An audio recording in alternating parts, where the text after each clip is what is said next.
नमस्कार, मेरा नाम है प्रेम शंकर गुजर और 36 का आंकड़ा के पहले एपिसोड में आपका स्वागत है। ये पहली मेरी डिजिटल ऑटोबायोग्राफी है, यानी कि मेरी आत्मकथा है, जिसको मैंने लिखने के लिए स्टार्ट किया था, लेकिन आधी अधूरी लिख पाया। और फिर मैंने ये देखा कि लोग अभी पढ़ने में बहुत कम इंटरेस्ट रखते हैं और लिखने में भी मुझे बहुत ज़्यादा परिश्रम करना पड़ेगा। तो फिर मेरे ख़्याल में आया कि यार क्यों ना मैं इसको डिजिटली रिलीज़ कर दूं। तो ये समझना कि ये हिंदी साहित्य का मेरा पहला ऐसा प्रयास है। ये हिंदी साहित्य की पहली डिजिटल ऑटोबायोग्राफी या आत्मकथा है। तो इसकी शुरुआत हम पहले एपिसोड आज है और मुझे बहुत आज ऐसा क्यों फीलिंग आई कि इसको शुरू करना चाहिए। आज ही मेरे दिमाग में ये फीलिंग आई, ये विचार आया और मैंने इसको स्टार्ट कर दिया। क्यों किया ऐसा, और जो लेखन हम लिखते हैं उसमें और इसमें जो है ना फ़र्क जो होने वाला है, उस पर भी हम बात करेंगे। दरअसल ऐसा मैंने इसलिए किया कि ये एक बहुत ही अभी तकनीक का युग चल रहा है, ठीक है। तो जब हूबहू मेरे शब्द रिकॉर्ड हो रहे हैं और उनको मैं यूट्यूब पे डाल सकता हूँ, तो मेरा आप सभी से रिक्वेस्ट है कि एक बार इसमें हम आगे बढ़ें। उससे पहले आप अगर पेशेंस रखते हैं, अगर आपका इंटरेस्ट है, तो आप इन मेरे सारे इस आत्मकथा 36 का आंकड़ा किताब के रूप में भी बहुत जल्दी ये आएगी, लेकिन मैं सोचता हूँ कि डिजिटली मैं इसको पहले पब्लिश कर दूँ, ताकि ये एक हिंदी साहित्य की पहली डिजिटल आत्मकथा बन सके। और स्वयं जब मेरे पास सब संसाधन हैं और मेरा अपना कक्ष है, मेरी लाइब्रेरी है, तो मुझे इसमें कोई दिक्कत नहीं है। और इसको हम चैप्टर वाइज क्लियर करेंगे। लगभग मेरा टारगेट है कि 1 घंटे का तो कम से कम एक चैप्टर में वीडियो बनेगा। और कितने वीडियो बनते हैं, क्या बनता है, वो टाइम पे डिपेंड करता है। तो आपसे रिक्वेस्ट है कि अगर आप इसमें इंटरेस्ट लेते हैं तो आप चाहें तो ऑडियो भी सुन सकते हैं, ईयरफोन कान में डाल के आप इसका ऑडियो वर्ज़न सुन सकते हैं।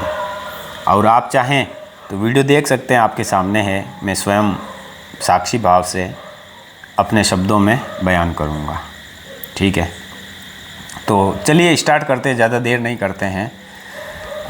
शुरुआत के आखिरकार मैं कौन हूँ और क्यों मैं अपनी आत्मकथा लिख रहा हूँ, ठीक है। हम हमेशा कोई भी काम स्टार्ट करते हैं तो क्यों शुरू करते हैं, ये एक पर्पस जो है वो क्लियर होना बहुत ज़रूरी है। तो ये समझिए कि जब मेरी आयु जो थी ना 36 साल की थी, तब मेरे दिमाग में पहली बार ये विचार आया। और आज मेरी 41 है, 41 है, और इस टाइम को लगभग 5 साल हो गए हैं। तो यूँ समझिए कि ये जो मैं आत्मकथा आप लोगों के सामने पेश कर रहा हूँ, ये पिछले 5 सालों का मेरा इकट्ठा किया हुआ थॉट हैं, डाटा हैं, ये सारी चीज़ें हैं। तो इन 5 सालों में मैंने लगभग पूरी किताब तो नहीं लिख पाया, लेकिन बहुत सारा हिस्सा 80% पूरा तैयार हो गया। और जैसे ही पूरा तैयार होगा मैं इसको पब्लिश करवा दूंगा। लोगों को बहुत पसंद भी आई। और मैंने आखिर क्यों शुरू किया और इसका नाम 36 का आंकड़ा क्यों रखा, इस पर हम बात करेंगे, फिर हम आगे बढ़ेंगे। सबसे पहले तो मैं स्टार्टिंग करने से पहले आप सभी को और इस यूनिवर्स को और मेरे माता पिता को और मेरे परिवार, सभी इस संसार को, दुनिया को और प्रत्येक इस यूनिवर्स की सारी चीज़ों का शुक्रिया अदा करता हूँ कि मुझे ये जीवन मिला और ये मौका मिला कि मैं अपने दिल की बात, अपने आत्मा का साक्षी भाव आप लोगों के सामने प्रस्तुत कर पा रहा हूँ। धन्यवाद सभी का और दूसरी बात यह है कि इसका नाम 36 का आंकड़ा क्यों रखा, और मैं क्यों लिख रहा हूँ, और मैं हूँ कौन। तो पूरी इस आत्मकथा में आप मुझे अच्छे से समझ जाएंगे। तो इस सवाल का जवाब तो मुझे अभी देने की ज़रूरत नहीं है। रही बात दूसरा सवाल के क्यों लिख रहा हूँ और इसका नाम 36 का आंकड़ा क्यों पड़ा, तो मैं इसलिए इसको लिख रहा हूँ या आप लोगों के सामने प्रस्तुत कर रहा हूँ कि मेरे इतने लंबे जीवन में मुझे जो अनुभव हुए, मैंने जो काम किए, मैं एक गांव से, मादड़ा गांव जहां मेरा जन्म हुआ, और वहां से लगाकर अभी मैं उदयपुर में, मैं अपने खुद के घर में तीसरी मंजिल पर इस लाइब्रेरी में, मेरी पर्सनल लाइब्रेरी में बैठकर मैं इसको रिकॉर्ड कर रहा हूँ। और ये मैं 2026 चल रहा है, तो हम सन के हिसाब से भी चलेंगे और जैसा संभव होगा घटनाओं के हिसाब से, क्रम का ऐसा फिक्स नहीं है, लेकिन जैसा भी संभव होगा उस हिसाब से, जैसा फ्लो बनेगा उस हिसाब से बात करेंगे। तो इसका नाम 36 का आंकड़ा क्यों रखा? देखिए, शुरुआत से जब मेरा जीवन प्रारंभ हुआ तब से मेरे अंदर जो प्रवृत्तियां थी ना, चित्त की जो वृत्तियां हैं, उनको मैंने ऑब्ज़र्व किया तो शुरू से मेरे विचार थोड़े अलग थे। यानी कि जो साधारण आम जो मेरे आसपास के जो लोग थे उनसे थोड़े मेरे डिफरेंट, मैं इस चीज़ को नोट कर लेता था कि मेरे विचार थोड़े अलग हैं। सॉरी। तो अलग विचार जब मैंने ये चीज़ को ऑब्ज़र्व कर लिया तो मुझे लगा कि यार मेरे साथ ऐसा क्यों है, अलग हैं तो हैं। तो जब भी आप कुछ अलग होते हैं आपके विचार, तो आपको उनको जीने के लिए या उनको प्रस्तुत करने के लिए आपको स्ट्रगल करना ही पड़ता है। एक बहाव में बह रहे हैं और एक अलग आप अगर कोई धारा बनाते हैं तो उसके लिए स्ट्रगल करना पड़ता है। तो मेरा जीवन स्ट्रगल का जीवन भी समझ सकते हैं आप इसको, उपलब्धियों का जीवन भी समझ सकते हैं। अभी तक मेरी 5 उपन्यास मैं लिख चुका हूँ, 4-5 उपन्यास हो गए हैं और प्रकाशित 3 उपन्यास हुए हैं। तीसरा उपन्यास आधा इंच मुस्कान, मतलब प्रकाशन की लगभग तैयारी पे है हिंदी साहित्य में। और ज़्यादा मंचों पे मैं जाता नहीं हूँ, ज़्यादा मैंने अब कभी किसी मंच पे अपनी बात कही नहीं। मैं एकांतवादी हूँ और एकांत में रहना पसंद करता हूँ। तो मेरे जो थॉट हैं, विचार हैं, उनको मैं प्रस्तुत करने के हिसाब से मुझे YouTube बढ़िया लगा कि यहाँ पर मैं अपने इन सारे पार्ट्स को अवेलेबल करा सकता हूँ। और जैसे कोई किताब प्रकाशित करते हैं और उसकी रॉयल्टी मिलती है, वैसे ही इस पे अगर मेरे वीडियो लोग देखेंगे तो रॉयल्टी मुझे मिल जाएगी। तो इसमें कोई मेरे लिए बहुत बड़ी चेंजेज नहीं है, जबकि ये मेरे लिए एक बहुत अपॉर्चुनिटी है।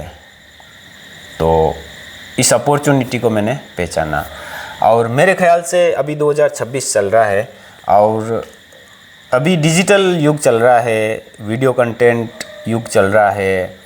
तो टेक्स्ट यानी रील का ज़माना चल रहा है, स्टेटस का ज़माना चल रहा है, स्टोरी का ज़माना चल रहा है, फेसबुक, इंस्टाग्राम, यूट्यूब का ज़माना चल रहा है और हर किसी के पास इंटरनेट बहुत ज़्यादा उपलब्ध हैं और हर कोई अपनी बात कह सकता है। तो इतना इजी अभी समय हो गया है कि हर इंसान अपने मन की बात खुलकर रख सकता है। भारत के संविधान में फ्रीडम ऑफ स्पीच, जो भारत के संविधान की मूल आत्मा है, मौलिक अधिकार है, उसके तहत मैं अपनी बात रखूँगा। ये मेरा निजी विचार है और इन सब का मेरे किसी नौकरी से या मेरे किसी पास्ट से अगर घटना में कोई व्यक्ति आता है तो आप इसको इस तरीके से समझ सकते हैं कि ये एक मेरे एक जीवन से जुड़ा हुआ काल्पनिक एक स्टोरी समझ सकते हैं आप, क्योंकि एक काल्पनिक ही स्टोरी है। ये जो दुनिया है ये भी एक काल्पनिक है। इन दिनों मैं अष्टावक्र गीता पढ़ रहा हूँ और अष्टावक्र जी बताते हैं कि ये संसार ही माया जाल है। तो आप समझिए कि जो भी मेरी जीवन की घटना है या जो भी पात्र मेरे से जुड़े हुए हैं, जिनसे मेरे खट्टे अनुभव रहे हैं, तो मैं कोशिश करूँगा कि उनका व्यक्तिगत नहीं लेते हुए मैं एक सिंबल के रूप में आप लोगों के सामने पेश करूँगा। मेरा मकसद किसी को नीचा दिखाना नहीं है और नहीं मेरा मकसद मेरे को श्रेष्ठ बताना है।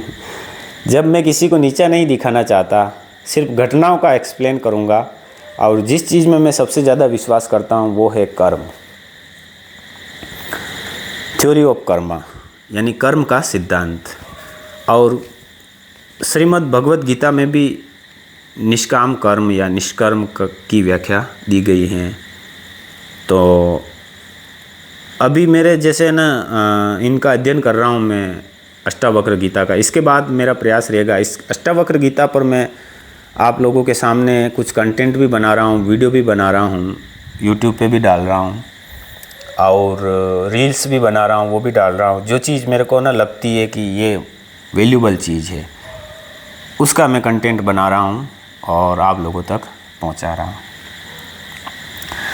तो चलिए फिर सवाल घूम फिर के वहीं आ गया कि 36 का आंकड़ा मैंने इसका नाम क्यों रखा। लोगों को ये टाइटल बहुत पसंद भी आया और बहुत सारे लोगों ने मुझसे जिज्ञासावश पूछा भी था कि आपने ऐसा नाम क्यों रखा या कब प्रकाशित हो रही है। जब मैंने कुछ इसके टेक्स्ट प्रकाशित किए थे सोशल मीडिया पे तो बहुत सारे लोगों ने पूछा हमें ये किताब पढ़नी, हमें ये किताब पढ़नी है। तो उससे भी मेरे को लगा कि यार इसको कंप्लीट करना चाहिए। नाम 36 का आंकड़ा इसलिए रखा कि मैंने आपको शुरुआत में बताया था कि मैं जब बचपन से मैं ये चीज़ फील हो गई थी मेरे को कि मेरे विचार कुछ यूनिक है, कुछ अलग हैं, कुछ बड़ा करना चाहता हूँ या फिर जो एक आम धारा है उससे हटके हैं, और इस चीज़ को फील कर लिया। उसके बाद ज़्यादातर समय मेरे जीवन में स्ट्रगल रहा और स्ट्रगल के दौरान मेरे को कई मोर्चों पर युद्ध लड़ना पड़ा कई चीज़ों के लिए। युद्ध का मतलब तलवार से नहीं होता है, वैचारिक युद्ध भी हो सकता है और अपने अभिव्यक्ति का युद्ध भी हो सकता है। हम खुलकर अपनी बात कहने के लिए भी हमें बहुत सारी लड़ाइयाँ लड़नी पड़ी थी। तो यानी कि ज़्यादातर लोगों के साथ जो मेरा संबंध रहा वो कहीं न कहीं स्ट्रगल का या फिर उनसे लड़ के, यानी कि वैचारिक तौर पर फिज़िकली मैंने कभी किसी से लड़ाई नहीं की, लेकिन वैचारिक रूप से मैं बहुत सारे लोगों से लड़ा हूँ, संघर्ष किया है। तो मेरा और जो लोगों के जो विचार हैं उसमें जब फ़र्क था तो मैंने इसको 36 का आंकड़ा मान लिया कि मेरे विचार थोड़े विपरीत थे, दूसरों से अलग थे, उल्टे विचार थे, अलग थे। और इसका उदाहरण मैं आपको एक बहुत खूबसूरत घटना, एक बहुत इंटरेस्टिंग घटना से बताता हूँ कि जब मैं छोटा था गांव में, मादड़ा गांव में, और मेरे माँ और मेरे पापा दोनों बिल्कुल ज़्यादा पढ़े लिखे नहीं हैं। लगभग मेरे पापा एक भी दिन स्कूल नहीं गए और मेरी माँ तो बिल्कुल अभी भी पढ़ना लिखना नहीं आता है। मेरे पिताजी को समर्पित करता हूँ ये पूरी पुस्तक, क्योंकि वो मेरे साथ साक्षी हैं और उनका आशीर्वाद हमेशा मेरे साथ रहता है। तो वो अभी इस दुनिया में नहीं हैं, लेकिन हाँ, वो मेरे साथ हैं, मेरे अंदर हैं और मेरे आदर्श हैं। अगर आज के समय में मुझे कोई पूछे कि आपका आइडियल कौन है या आपका स्टार या सुपर हीरो कौन है या आप किसको फॉलो करते हैं तो मैं बिना संकोच एक पल में जवाब दे दूंगा कि मैं मेरे पापा को फॉलो करता हूँ। मेरे पापा मेरे आइडियल हैं और उनके जैसा बनने का प्रयास करता हूँ और मुझे संभव ही नहीं लगता है कि मैं उनके जैसा बन पाऊँगा। बहुत मुश्किल है, ये सच्चाई है। इतने भगवान थे वो मेरे। लेकिन जब तक होता है ना कि जब कोई चीज़ ज़िंदा होती है तब तक हम उसको नहीं पहचान पाते हैं। तो वो जब तक ज़िंदा थे शायद मैंने उनको भगवान के रूप में मैं नहीं पहचान पाया।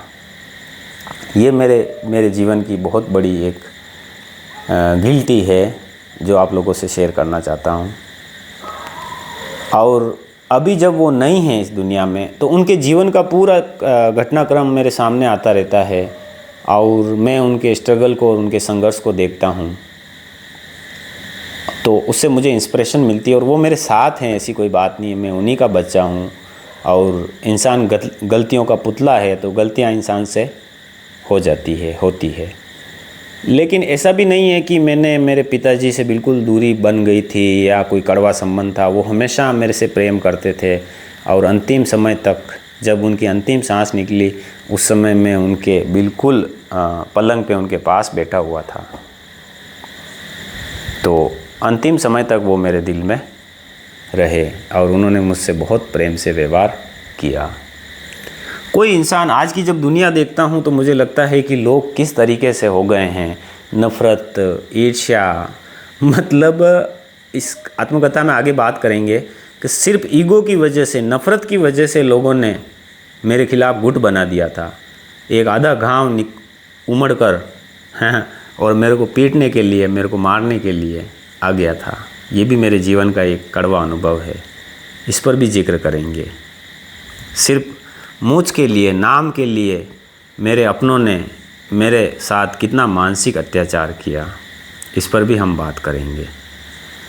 तो ऐसे बहुत सारे कड़वे अनुभव हैं जिस पे मैं अपनी बात शेयर करूँगा, क्योंकि कभी कहने का मौका नहीं मिला। मैं इंतज़ार में था कि वक्त आएगा तब जिक्र करूँगा।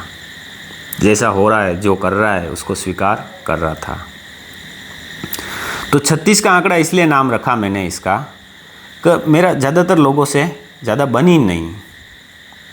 सीधा सरल शब्दों में कहूँ तो ज़्यादा बनी नहीं, क्योंकि मेरे विचार थोड़े क्रांतिकारी टाइप के थे। मेरे विचार ज़्यादातर बदलाव, चेंजेस, ठीक है, उसके प्रति ज़्यादा थे। और कुछ बड़ा करना है, जो सुस्त लेजीनेस या जो पड़े रहते हैं लोग, जिनका ठीक है, उस तरह से तो मेरे अलग थे, ठीक है। तो इसलिए 36 का आंकड़ा मेरा ज़्यादातर लोगों से बना रहा, वैचारिक रूप से। आज भी ज़्यादातर लोगों से मैं वैचारिक रूप से मैं किसी सहमत नहीं होता हूँ, तो मेरा नहीं बनता है, तो मैं अपने हाल में मस्त रहता हूँ। तो मुझे लगा कि यार मेरा स्ट्रगल रहा है लोगों से, जो वैचारिक संघर्ष रहा है, तो उस हिसाब से जब, और दूसरा कोइंसिडेंस देखना कि ये आत्मकथा लिखने का विचार मेरे तब आया जब मेरी उम्र 36 साल की, 36 साल के लगभग में हो गया था। तो उसी समय मेरे विचार आया कि यार एक आत्मकथा लिखनी चाहिए। अब मेरी ज़िंदगी इतनी गुजर चुकी है, तो इसके ऊपर मुझे अपनी फीलिंग शेयर करनी चाहिए। तो 36 की उम्र भी थी और एक मेरा जो है ना पैटर्न भी बन रहा था 36 का, यानी कि दूसरों से 36 का आंकड़ा, विद्रोह, वैचारिक विद्रोह। तो मैंने नाम उस समय रख दिया 36 का आंकड़ा, और फिर लिखना शुरू किया। तो कुछ चैप्टर भी लिखे और लिखता रहा। मुझे पता था कि इसको लिखने में मुझे बहुत टाइम लगेगा, और कई नौकरी, कई परिवार, जिम्मेदारियों के बीच में टाइम भी कम मिलता है। तो जैसे टाइम मिला मैंने लिखता रहा। और अभी मेरे को ये रियलाइज़ हुआ कि यार बहुत टाइम लगता है इन सब चीज़ों में। इससे तो अच्छा है कि मैं बैठकर आप लोगों से और इस आत्मकथा को विधिवत एपिसोड वाइज बनाकर शेयर कर सकता हूँ, ठीक है। कितना इजी तरीका हो गया ये। और ये दूसरी सबसे बड़ी उपलब्धि ये होगी कि हिंदी साहित्य में ये अपनी तरह की पहली डिजिटल आत्मकथा होगी जिसमें एपिसोड वाइज मैं प्रकाशित करूँगा। तो अभी जुलाई का महीना और 2026 चल रहा है, तो यूँ समझिए कि इसका पहला एपिसोड आज प्रकाशित हो गया है, ठीक है। और अभी घड़ी में बज रहे हैं, पीछे घड़ी लगी हुई है, यानी तारीख चेंज हो गई है, 12 बज रहे हैं। तो तारीख थोड़ी सी चेंज हो गई है, तो कोई दिक्कत नहीं है तारीख वारीख से। तो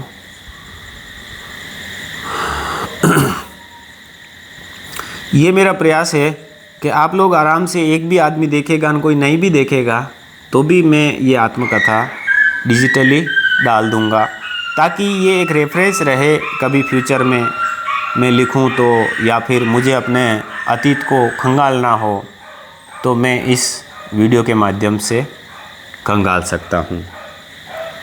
दूसरा, मेरा आत्मकथा क्यों लिखने का प्लान बना, ठीक है, क्यों लिखूं मैं उपन्यास लिख रहा हूं और ठीक चल रहे हैं, ठीक है, लोग बहुत कम ही पढ़ते हैं, लेकिन फिर भी पढ़ रहे हैं। जो पढ़ रहे हैं वो मेरे फ़ैन होते जा रहे हैं, यानी कि मुझे मोटिवेशन दे रहे हैं।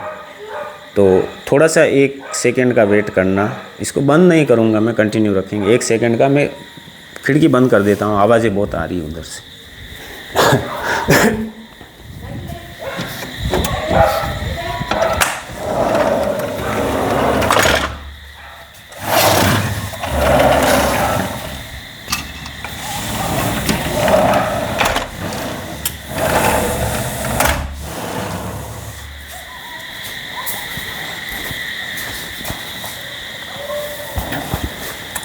थैंक यू, आप लोगों ने 2 सेकंड की प्रतीक्षा की। मैं इस वीडियो के क्रम को भंग नहीं करना चाहता, इसलिए चलने दीजिए, कोई बात नहीं। बीच में 2 सेकंड का ब्रेक भी आता है।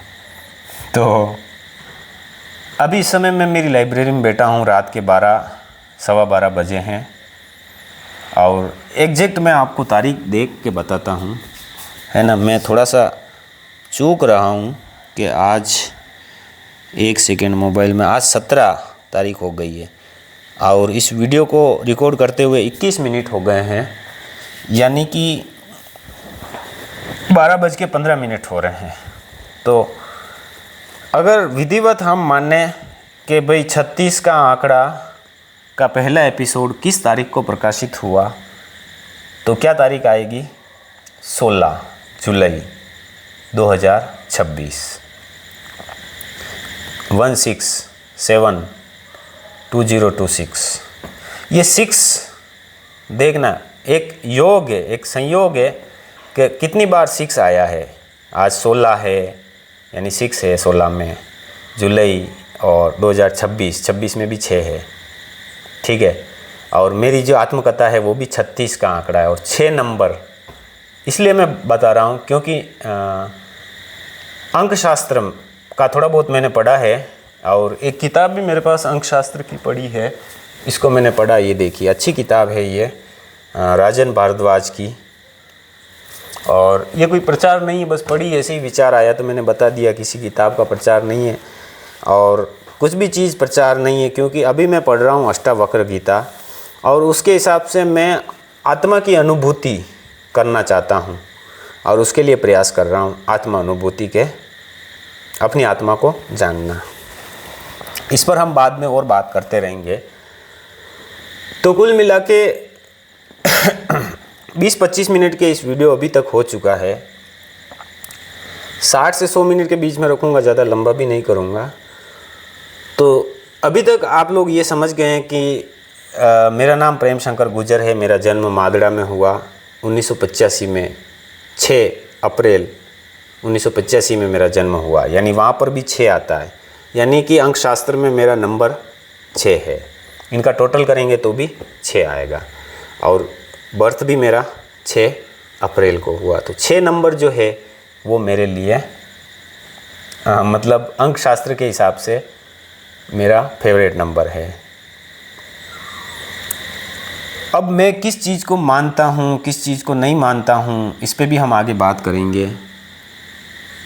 और मेरे ज़िंदगी के जो 85 से लगाकर अभी 41 की एज हो गई है, 2026 चल रहा है। इस सफ़र को हम पूरा इस 36 का आंकड़ा डिजिटल एपिसोड में डिस्कस करेंगे। तो कुल मिला के 36 का आंकड़ा, ये जो टाइटल है, इससे आप लोग सेटिस्फाई हो गए। मैंने रीज़न बता दिया, इस वजह से मैंने इसको ये नाम दिया 36 का आंकड़ा। 2 ही कारण थे। एक तो मेरी दूसरे लोगों से 36 के आंकड़े की तरह ही बनती थी वैचारिक रूप से, और दूसरी कि जब 36 साल की उम्र हुई तब मैंने डिसीजन किया। तब तक मेरे 2-3 उपन्यास आ गए थे और हिंदी साहित्य में मैं एक्टिव हो गया था, तो वहाँ से भी एक ये आंकड़ा निकल कर आया। अब मेरे को ये सबसे परफेक्ट लगता है कि मैं इन एपिसोड को कंटिन्यू रखूँगा। संभव होगा तो हर रोज़ एक एपिसोड डालूँगा और इस आत्मकथा को पूरा करने का प्रयास करूँगा। आप लोगों को अगर लगे कि ये बहुत लंबे वीडियो होते जा रहे हैं, तो देखिए, कोई भी किताब बहुत बड़ी होती है, लंबी होती है, और उसमें इत्मीनान से, शांति से अपनी बातें की जाती है। आपके पास अगर समय नहीं है तो कोई दिक्कत नहीं है, आपके पास जब समय हो तब पढ़ेंगे। पढ़ी है ये यूट्यूब पे, और जब तक यूट्यूब या डिजिटल दुनिया है तब तक पड़ी रहेगी, और संभव हुआ तो पुस्तक के रूप में भी बहुत जल्दी आ जाएगी। तो नाम जस्टिफाई हो गया, 36 का आंकड़ा, मेरी आत्मकथा, प्रेम शंकर गुर्जर, जन्म गांव मादड़ा, कांकरोली के पास में पड़ता है, जिला राजसमंद है, और अभी मैं उदयपुर में रह रहा हूँ। तो राजसमंद कांकरोली यानी कि राजसमंद जिला है, लेकिन जिले का जो शहर है मुख्य वो कांकरोली है। तो जब भी मैं जिक्र करूँगा कांकरोली का तो आप समझ जाना राजसमंद की बात कर रहा हूँ।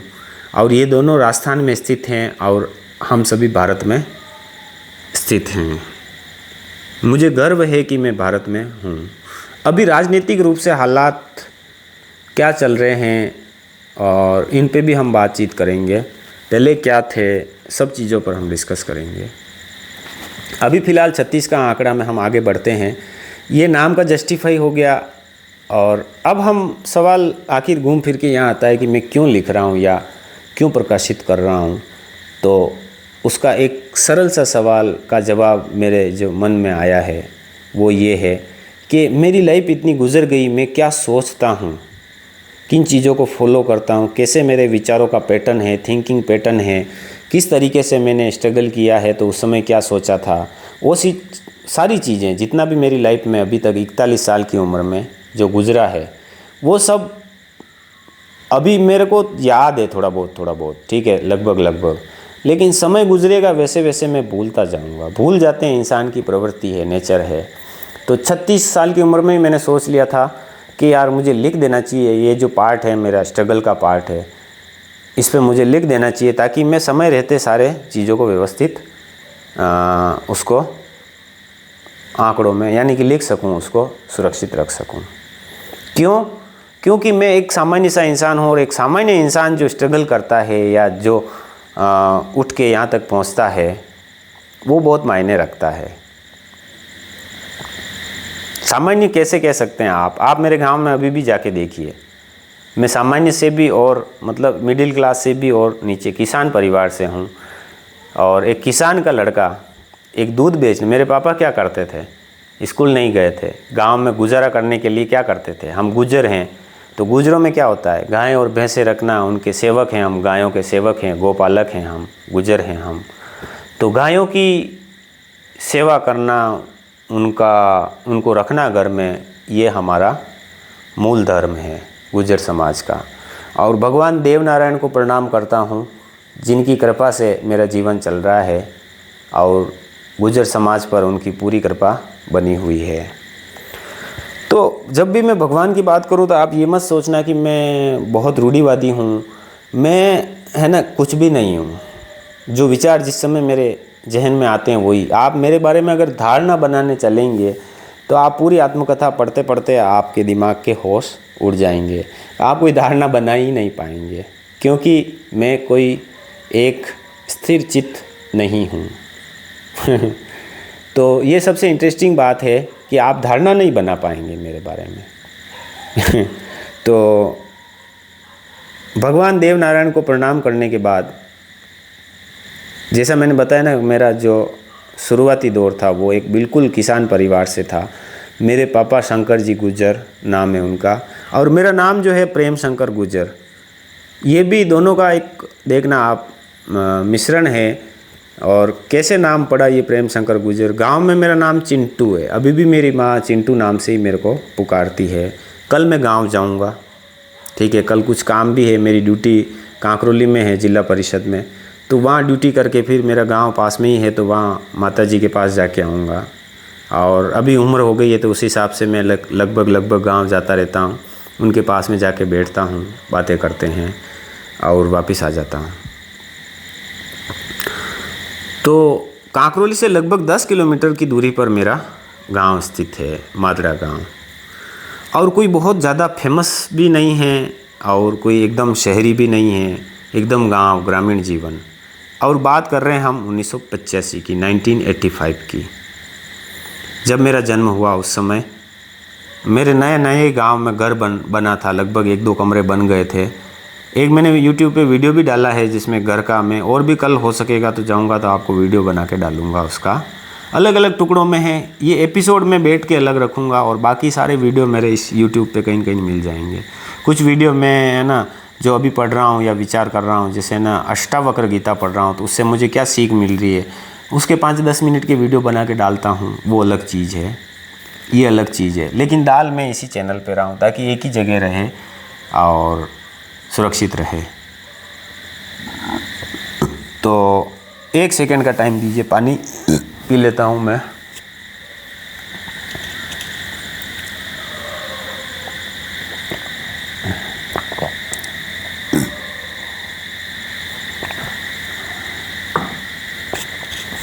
ये पीछे आप देख रहे हैं ये मेरी पर्सनल लाइब्रेरी है और मुझे किताबें पढ़ने का बहुत शौक़ है, बहुत शौक़ है, डूबा रहता हूँ मैं, बहुत अच्छा लगता है। और इस वक्त मैं वापस आपको संक्षेप में बता दूं कि इस वक्त मैं राजस्थान शिक्षा विभाग में प्रिंसिपल पोस्ट पे हूँ, प्राचार्य पद पे हूँ और अपनी सेवाएं दे रहा हूँ। अभी इस वक्त मेरी पोस्टिंग थोड़ी सी दूर है यहाँ से, 30 किलोमीटर, 30-35, तो वहाँ मैं जाता हूँ और अपनी सेवाएं दे के आ जाता हूँ घर पे।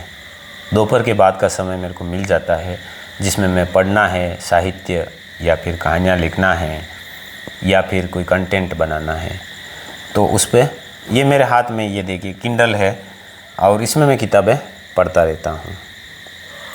ठीक है, तो फिर हम वापस लौटते हैं कि मैं किसान परिवार से हूँ और वहाँ से यहाँ तक पहुँचा हूँ मैं।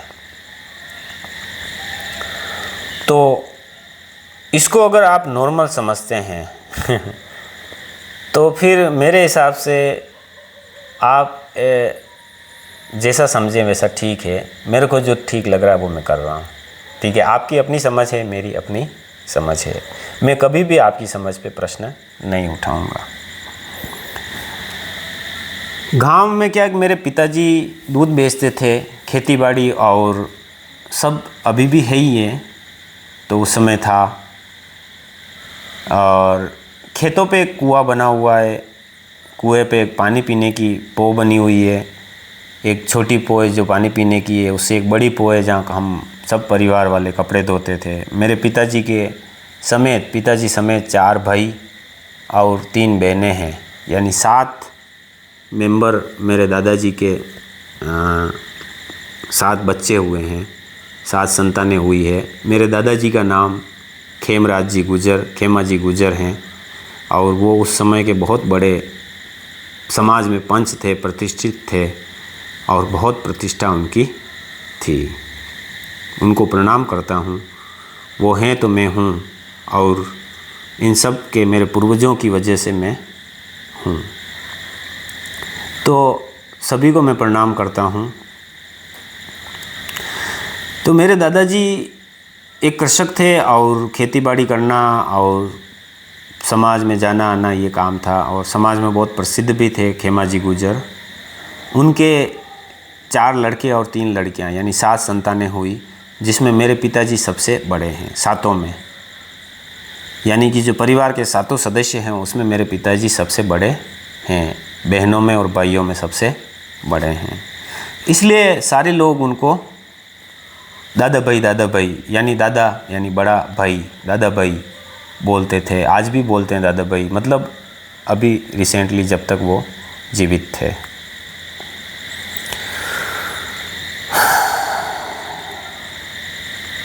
उन सबको मैं प्रणाम करता हूँ, मेरे परिवार को प्रणाम करता हूँ, चाहे 1,36,000 का आंकड़ा हो लेकिन मेरा अस्तित्व तो आखिरकार उनसे ही है। तो उन सबको प्रणाम करता हूँ। जिनसे मेरे वैचारिक मतभेद हैं तो क्या हुआ, उनको भी मैं प्रणाम करता हूँ।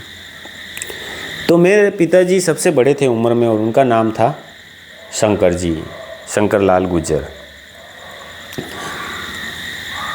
उनकी शादी पास के ही गांव में, जहाँ मेरे मामा हैं, शादी हुई और मेरी माता का नाम मथुराबाई है, मथुराबाई गुजर, और चौहान गोत्र है उनकी और मेरी चोपड़ा गोत्र है। गोत्र होती है जैसे, तो वो ये है। मेरे गांव में लगभग जितने भी गुजर हैं सबकी गोत्र एक हैं, चोपड़ा हैं। और चोपड़ा के बारे में ऐसा बताया गया है कि वो पाली के आसपास से हम आए थे, तो कोशिश करूँगा मैं वहाँ पर भी जाके आऊँ। कभी और इस पे हम डिटेल में बात करेंगे, लेकिन फ़िलहाल जो मेरे पिताजी का बैकग्राउंड था वो ये था कि शुरुआत में सबसे बड़ा बेटा होने के कारण उनके ऊपर जिम्मेदारियां बहुत ज़्यादा आ गई थी, तो इस वजह से वो स्कूल नहीं जा पाए।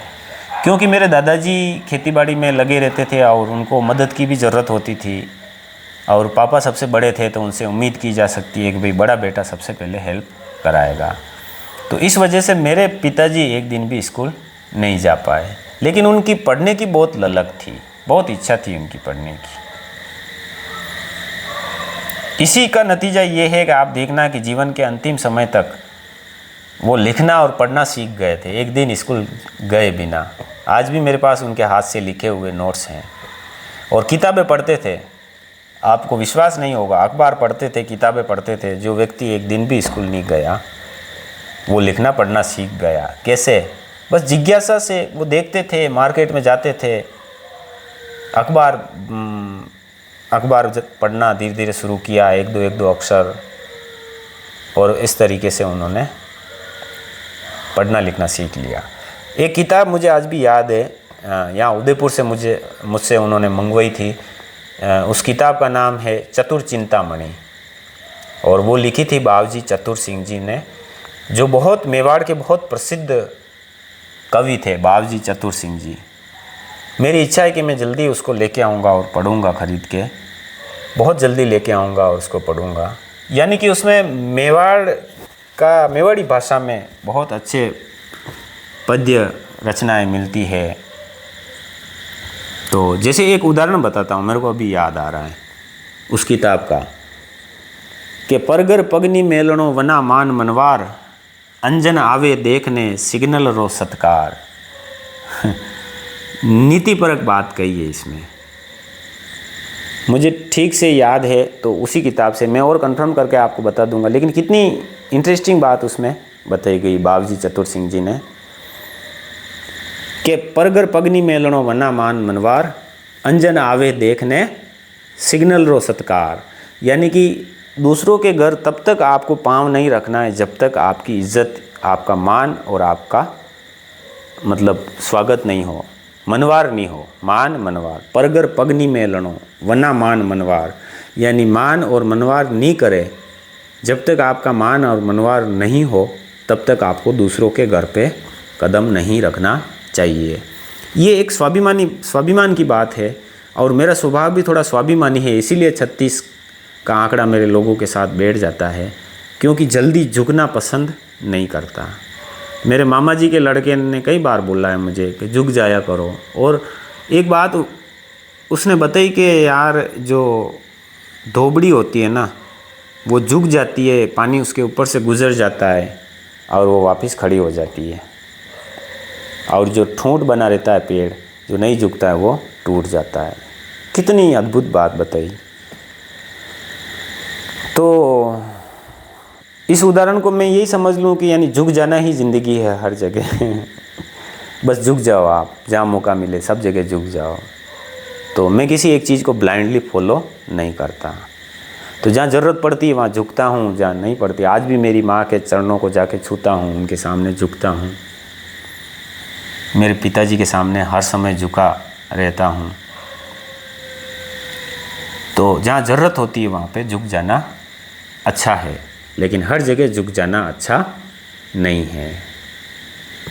वो धोबड़ी भी तो यही इशारा कर रही है कि पानी आया है, दबाव आया है, तो उस समय आप झुक जाओ, उस समय की परिस्थिति, और चला गया वापस वो खड़ी हो जाती है। तो ये एक फ्लेक्सिबल लाइफ है।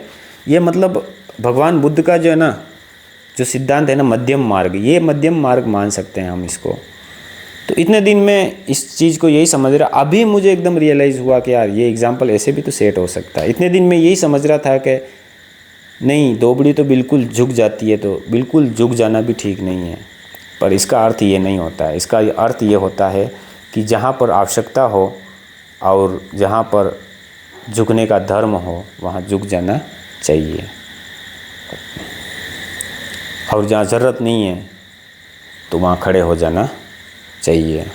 तो ज़्यादातर मैं झुकता नहीं था, ठीक है, किसी बात पे अड़ा रहता था तो उसी आधार पर वो मेरा मामा जी का लड़का मुझे समझाता था। तो आगे बढ़ते हैं फिर से हम लौटते हैं गांव में। ये पहला एपिसोड है, तो आज मैंने लगभग इसकी भूमिका आप लोगों के सामने रखी है, और 1 सेकंड का टाइम दीजिए, कितना टाइम हुआ ये मैं देख के आपको बता देता हूँ। 40 मिनट का लगभग टाइम हो गया है इस वीडियो को बनाते बनाते। तो फर्स्ट एपिसोड में ज़्यादा लंबा नहीं रखूँगा, क्योंकि एक परिचय इसका यही रखूँगा। अभी कहानी की शुरुआत तो अब होगी, मेरे गांव से होगी, और यहाँ तक हम लौटेंगे। 41 साल की मेरी ज़िंदगी का अनुभव आप लोगों से शेयर करूँगा, तो काफ़ी लंबे एपिसोड भी होंगे। तो आपको मेरा मकसद बिल्कुल आपको इंगेज रखना या उस तरीके से चीज़ें रखना कि बस आप जुड़े रहें नहीं है।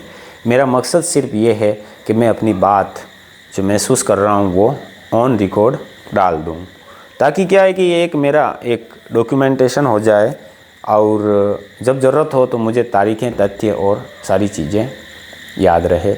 और जिसको ठीक लगे वो देखेगा, नहीं लगे नहीं देखेगा। वैसे भी मुझे इतना विश्वास है कि आजकल किताबें लेकर लोग बहुत कम पढ़ते हैं, उससे ज़्यादा लोग देख ही लेंगे, इतना मुझे भरोसा है।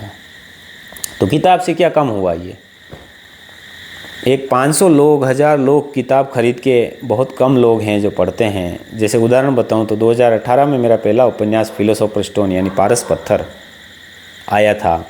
अभी तक 70 के लगभग रिव्यू मिले हैं। आज 2026 चल रहा है, और लगभग 1000, 2-3 हज़ार लोगों ने पढ़ा होगा, उससे ज़्यादा लोगों ने पढ़ते ही नहीं हैं। लोग, बहुत बोरिंग काम है पढ़ना, किताबें पढ़ना, क्योंकि ये दिमाग की एक्सरसाइज है।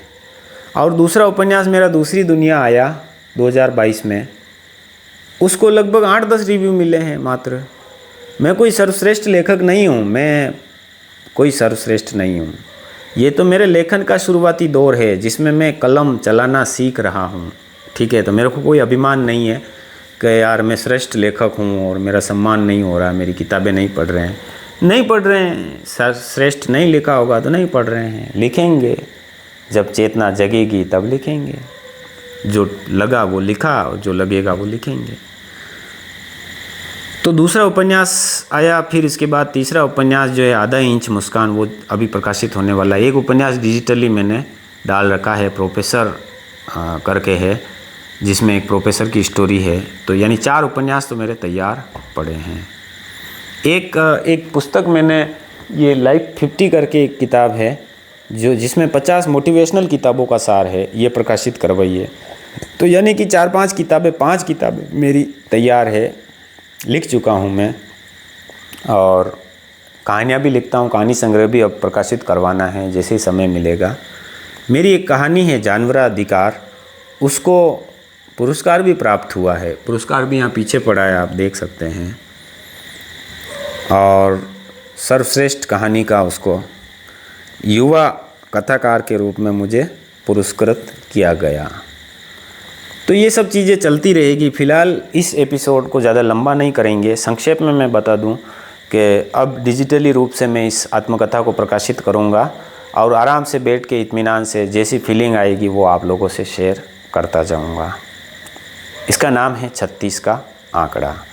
तो YouTube पे मैं इसको, है ना, 36 का आंकड़ा एपिसोड प्रथम, 36 का आंकड़ा एपिसोड द्वितीय, इस तरीके से प्रकाशित करूंगा। ये मान के चलिए कि आज स्टार्टिंग हो गई है और समय ने पलटा भी मार लिया, 12 बजे के बाद दूसरा दिन भी हो गया। तो कुल मिला के मैंने अभी तक आप लोगों से ये शेयर किया कि किस तरीके से मैं अपनी आत्मकथा आप लोगों से शेयर करूंगा। और हिंदी साहित्य में ये अपने आप में एक अनोखी पहल है, एक डिजिटली पुस्तक है जो पहले मैं डिजिटली प्रकाशित करूंगा और उसके बाद फिज़िकली। आप लोगों से मुझे कुछ भी नहीं चाहिए, बस आप लोगों को मैं कुछ मान ही नहीं रहा मतलब मेरे सामने मोबाइल है, तो आप देख रहे हैं तो आपका धन्यवाद, और नहीं देख रहे हैं तो भी आपका धन्यवाद। 36 का आंकड़ा टाइटल क्लियर हो गया आप लोगों को, क्यों रखा मैंने और मैं कौन हूँ, कहाँ से आया। बेसिक पृष्ठभूमि आपको बता दी कि किसान परिवार से यहाँ तक पहुँचा हूँ मैं, और जिसके माँ बाप बिल्कुल नहीं पढ़े लिखे, और मैंने 5 किताबें लिख चुका हूँ। मैं शिक्षा विभाग में प्रिंसिपल की पोस्ट पे हूँ, RSIS दे चुका हूँ मैं, और किताबें पढ़ने का शौक़ है। 5 साल से ये डिवाइस मेरे पास है, इसका नाम है किंडल, और इसमें डिजिटली किताबें आती है जिसको बहुत कंफर्टेबली पढ़ सकते हैं। तो मैं बहुत कंफर्टेबली होके इस पे आराम से सोते सोते, बैठे बैठे, ट्रैवलिंग करते हुए पढ़ता हूँ, और अच्छा लगता है पढ़ना बस। तो ये जो मेरी यात्रा का सफ़र है, इसको अगर आप कुछ नहीं मानते हैं, यानी कि आप अगर इसको कुछ भी नहीं मानते हैं, तो आपकी मान्यता बहुत बड़ी हो सकती है, आपकी जैसी भी मान्यता है, लेकिन ये मेरे लिए बहुत इम्पोर्टेंट है कि वहाँ से चलकर यहाँ तक आना और इस कुर्सी पर बैठना मेरी पर्सनल लाइब्रेरी में, उदयपुर जैसे शहर में, जो कि झीलों की नगरी है। यहाँ पर मैं अपने घर में बैठा हूँ और रात के 12-1 बजे मैं आराम से अपनी आत्मकथा को रिकॉर्ड कर रहा हूँ। तो ये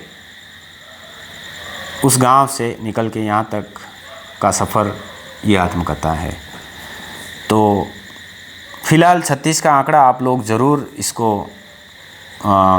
देखते रहें, आगे और इंटरेस्टिंग एपिसोड भी आएंगे, मेरा सारा स्ट्रगल आएगा, और कोशिश ये करूँगा किसी का मन दुखाए, दिल दुखाए, या किसी का कुछ आरोप लगाए बिना मैं अपनी बात रखूँगा। और ज़्यादातर ये कोशिश करूँगा कि घटनाएं तो संक्षेप में बताऊँगा, लेकिन उससे क्या सार मिलता है, उससे हमें क्या सीखने को मिलता है, वो चीज़ मैं आपको सामने रखूँगा।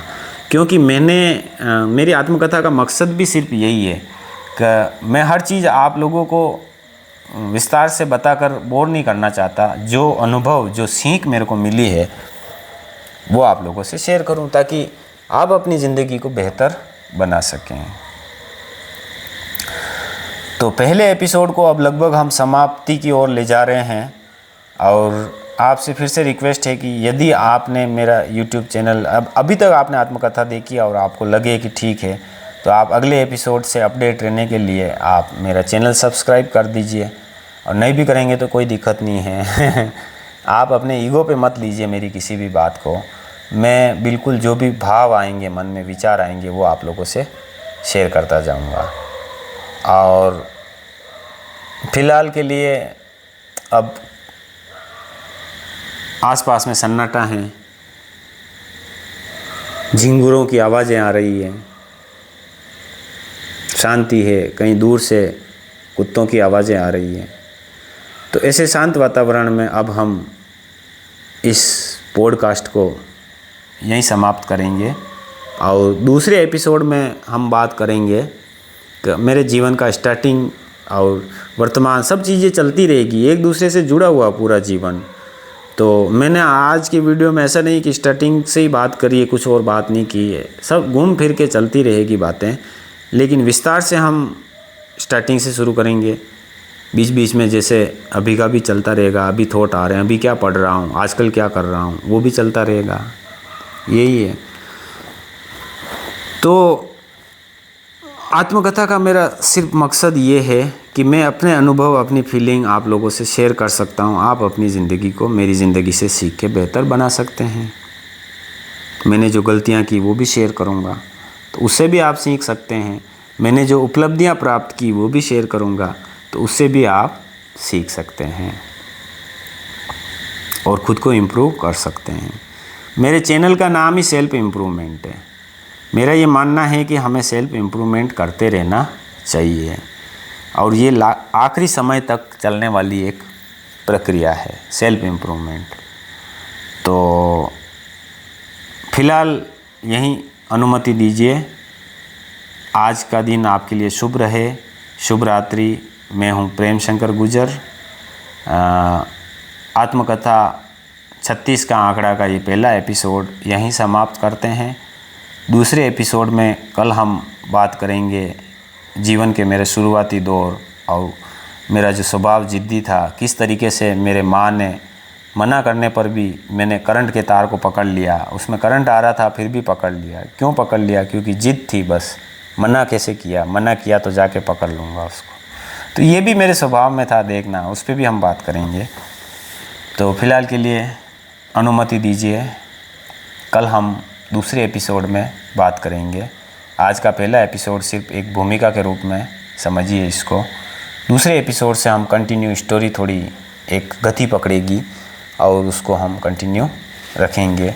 बहुत बहुत धन्यवाद आपका।